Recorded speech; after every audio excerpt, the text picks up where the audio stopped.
안녕하세요. 1월 31일 금요일입니다. 이제 2020년 1월 달도 오늘로써 이제 끝나고 2월 달로 이제 넘어가게 되겠지요. 1월 달이 너무나 빠르게 금세 지나가 버린 것 같습니다. 설도 있었고 또 연초에는 신년이다, 또 신년 할애해다, 이런 것들이 있다 보니까 행사들이 많아서 또 명절이 있어서 더 빠르게 지나간 것으로 느끼게 되는 것 같습니다. 아무튼 하나님이 시계를 빠르게 돌리시는 게 아닌가라는 생각도 가져봅니다. 그 정도로 쏜살같이 시간이 흐르고 있다는 거지요.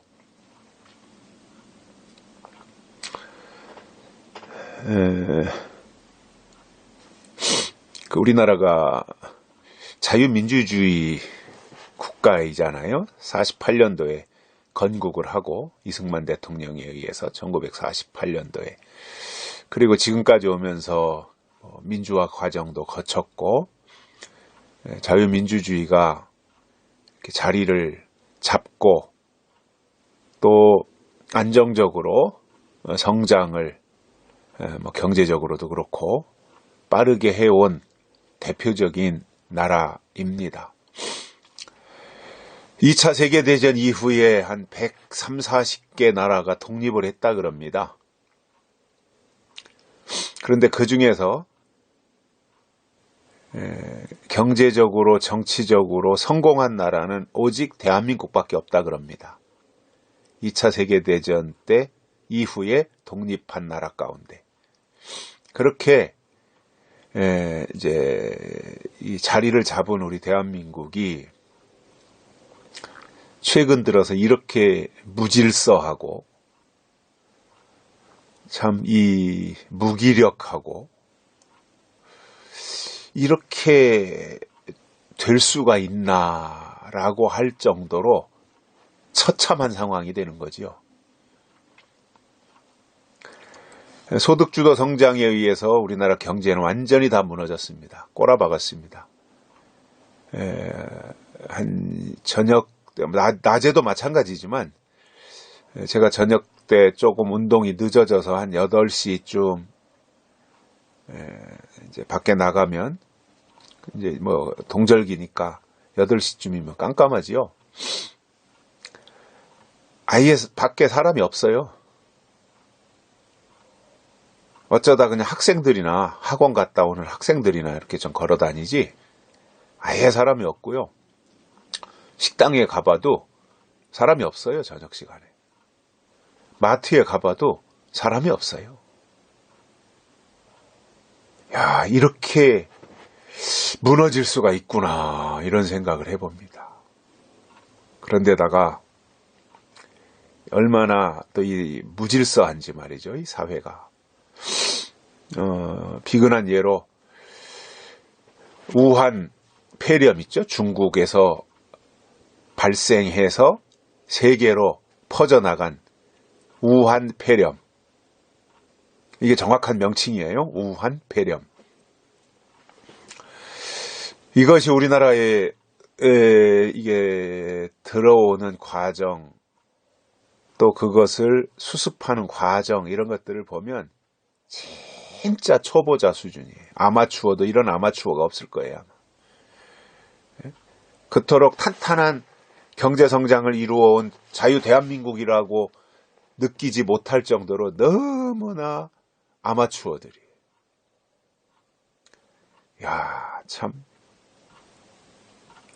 뭔가 이 매뉴얼 같은 것도 이렇게 중국에서 이러한 병이 발생했다 그러면 재빠르게 정부가 나서서 보건소나 의료원이나 이런 데를 통하고 또 의사들 병원에다가 다 지침도 내려보내고 해서 매뉴얼을 만들어줘야 되잖아요. 이렇게 하라고. 근데 전혀 그런 것들이 없으니까 우왕좌왕하고 말이죠. 무방비 상태로 속수무책으로 병이 다 퍼져나갔으니 이제 앞으로 한 2주 정도가 이제 고비가 된다고 하는데, 2주 지나서 이게 문마가 되고 병이 다 이제 이렇게 뭔가 안정이 된다면 다행인데, 2주 지나고 났는데 초기 대응을 제대로 못 해가지고 그때가 보니까 막 난리 법석이 나고 말이죠. 사망자가 발생하고 그러면 정말 끔찍한 일이잖아요. 물론 그렇게 되지 않기를 바라는데, 이게 그렇게 된 그런 일이 발생하지 않기 위해서는 초기 대응을 잘해야 되잖아요. 뭐 초기 대응은 좀 쉬우니까 그래도 소독을 한다든가 방역을 한다든가 그러한 그런 환자들이 뭔가 이렇게 좀 발견되어지면 재빠르게 조치를 취해가지고 격리시킨다든가 추적을 한다든가 뭐 이러한 것들이 초기 대응이잖아요. 그러면은 이렇게 쉽게 그 병을 이제 누그러뜨릴 수가 있는데, 초기 대응이 엉망진창이어서 환자들 추적도 안 되고 환자들이 어느 경로를 통해서 어떻게 활동했는지도 모르고 중국으로 갔다 온 사람들이 어떻게 활동하는지도 모르고 여행객들이 어떻게 또 중국 사람들이 한국에 와서 취업해 있는 사람들이 어떻게 이런 것들에 대한 파악이 전혀 안 되고 있다 보니까 걱정이 많이 됩니다. 물론 이제 그런 우리 국민들이 피해를 입을까봐 걱정이 되기도 하지만 또 한편으로는 이것이 이 우한 폐렴이 확산되면 4월 15일 날 총선에서 민주당은 작살날 겁니다. 그게 이제 청와대가 문재인 씨가 선거관리위원회에서 뭐 총선을 연기할 수도 있다라는 식의 이야기를 했다는 언론 보도도 있었어요. 그만큼 이 폐렴에 대한 확산이 이 정부가 볼 때 이제 두려운 거죠. 참 걱정이 많습니다. 이래저래. 그러나 우리는 그럼에도 꿋꿋하게 나라를 사랑하는 마음을 키우고 또 하나님을 사랑하는 마음을 높여가야 된다라는 생각을 가집니다. 제가 분명히 말씀드립니다. 정말 하나님이 주신 신앙의 사람은 애국자가 돼야 됩니다. 그렇게 돼 있습니다, 원리가. 그래서 정말 하나님의 사람은 애국자예요. 애국자. 그래서 나라를 사랑하고요. 민족을 사랑하고 국민을 사랑하고 이렇게 돼 있습니다. 하나님의 사람들.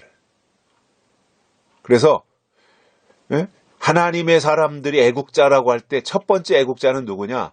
나라가 어려울 때 태극기를 드는 거예요. 그리고 나라를 지키는 거예요. 두 번째, 태극기를 안 들지만 어떤 본인의 성향, 정치적 성향 때문에 태극기를 안 들지만 그 속에는 나라를 사랑하는 마음들이 뭉클뭉클 일어나고 있는 그러한 사람들입니다. 헬조선 이런 말 하는 사람은요, 신앙인 아닙니다. 그건.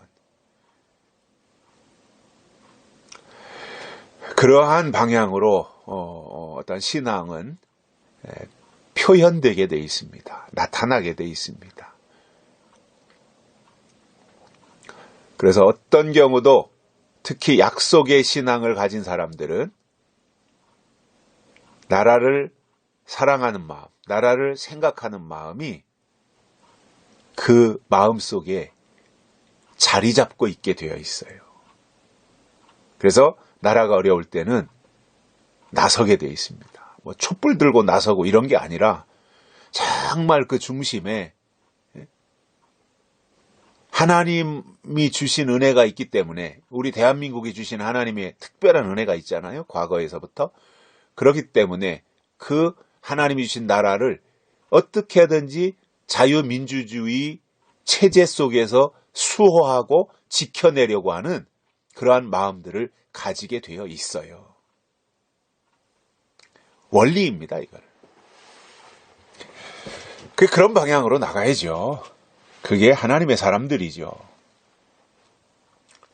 성경에서도 뭐 다 수없이 그렇게 얘기하고, 선지자들이 애국자였고, 구약 시대 가서도 보면 신약에서도 다 초대교회 때 역사, 또 한국의 초대교회 역사, 다 애국자들의 역사입니다.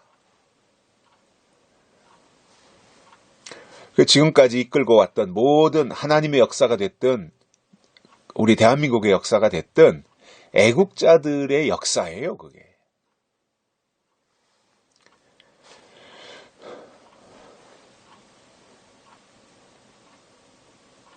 그래서 매국자와 애국자의 차이가 뭐냐면, 애국자는 나라가 어려울 때 뛰어들어요. 나서요. 근데 매국자는 나라가 어려울 때 도망가요. 그리고 자기 안위를 위해서 나라의 어려움을 더 가중시키는 일을 하는 것이 매국노 또는 매국자들이에요. 저는 이 시대의 매국노들이 누구냐? 빨갱이 종북 주사파들이라고 생각을 해요. 그들이 매국노들이에요. 그러니까 그 사람들을 편들어주면 절대 안 되는데, 그 빨갱이 주사파 그 사람들을 편들어주는 사람들이 있어요. 똑같은 사람들이죠. 매국노죠.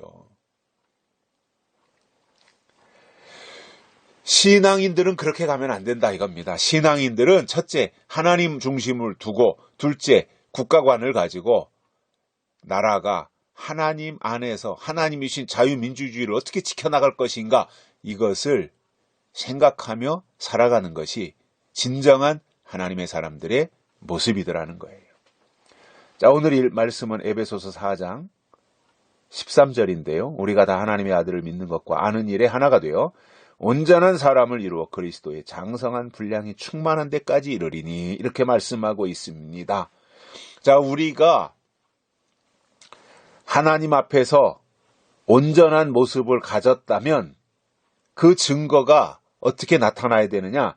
하나님의 아들을 믿는 것과 아는 일에 하나가 되어야 돼요. 믿는 것과 아는 것. 믿기만 하면 되는 게 아닙니다. 알기만 하면 되는 게 아닙니다. 믿는 것과 아는 것이에요. 즉, 믿음과 지식, 아는 건 지식이잖아요. 믿는 거는 믿음이잖아요. 그 믿음은 약속이잖아요. 그러니까 약속과 지식, 믿는 것과 아는 것, 이것이 하나가 돼야 됩니다.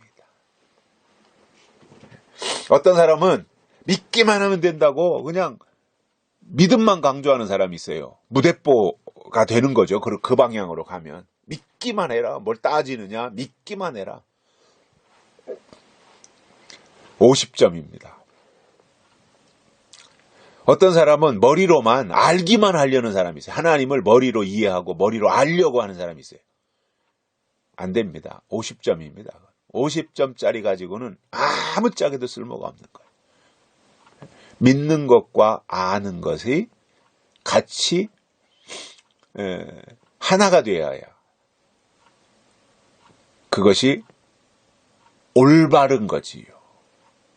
그래서 믿는 것과 아는 것이 하나가 되면 그가 온전한 사람을 이룰 수 있어요. 온전해지는 거예요. 성숙해진다는 거죠. 온전해진다는 말은. 그래서 그리스도의 장성한 분량이 충만한 데까지 이룰 수 있는 겁니다. 이게 최종 목표예요. 그리스도의 장성한 분량에 충만한 데까지. 거기까지 가자 이겁니다. 그러기 위해서 필요한 게 뭐라는 거예요? 하나님의 아들을 믿는 것과 아는 일에 하나가 돼야 된다는 겁니다. 은혜 시대 때는 믿습니다가 중요했어요, 사실은. 믿습니다. 믿음이 중요했어요. 믿습니다. 근데 마지막 때는요, 믿습니다만 가지고 이제 무사 통과되는 것이 아니라 하나님이 누구시고 하나님이 어떤 일을 하셨으며 앞으로 하나님이 무슨 일을 하실 것인가까지를 알아야 되는 거예요. 이게 마지막 때 신앙이에요. 그래서 마지막 때는요, 성경을 통해서 하나님의 하실 일을 알아야 돼요. 성경을 아는 게 중요한 거예요. 이게 성장한 겁니다. 성숙한 겁니다. 성숙한 자는 성경 속으로 들어가게 돼 있어요. 그래서 성경 속에서 하나님의 약속을 깨닫고 발견하고 간직하게 되어 있고, 그것을 가지고 하나님을 향해 다름질쳐 나아갈 수 있게 되는 겁니다. 이게 아는 겁니다. 아는 신앙, 하나님을 아는 신앙, 성경을 아는 신앙. 그래서 성경을 알고 안 그 말씀으로 하나님을 믿어야 되는 거예요. 그래서 잘 믿어서 알든지, 즉 믿음으로 알든지, 알아서 아는 것을 제대로 믿든지, 두 가지 중에 하나는 돼야 돼요. 믿고 알든지 알고 믿든지. 무엇을요? 성경을. 그 성경을 성경을 읽고 배우고 들어가 봤더니 결론이 요한계시록이잖아요. 요한계시록을 아는 단계까지 가야 돼요. 그래서 요한계시록을 아는 것과 요한계시록으로 그것을 믿는 것에, 요한계시록을 아는 것과 요한계시록을 믿는 것에 하나가 되는 것. 이게 성숙한 신앙이고, 그게 온전한 사람이 되는 거예요. 그 사람은 그리스도의 장성한 분량에까지 이를 수 있고, 이렇게 되면 그는 하나님의 마음이 와 있으니까 나라를 사랑하는 마음도 특심하게 돼 있어요. 애국자가 되는 거예요. 그리고 분별을 하기 때문에 왜 이러한 어려운 일들이 일어났는가? 이러한 어려운 일이 일어났을 때 내가 하나님의 사람으로 어떻게 살아야 되는가? 이러한 거에 대한 답을 가질 수 있게 되는 거예요.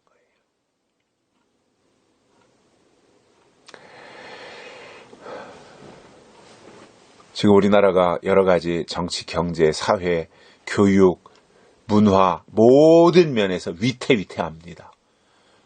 그러한 가운데서 우한 폐렴까지 발생해서 앞으로 어떻게 될지 참 걱정이 되는 상황인데, 이러할 때 우리가 하나님의 사람으로서 하나님 편에 견고히 서서 하나님의 뜻을 행하는,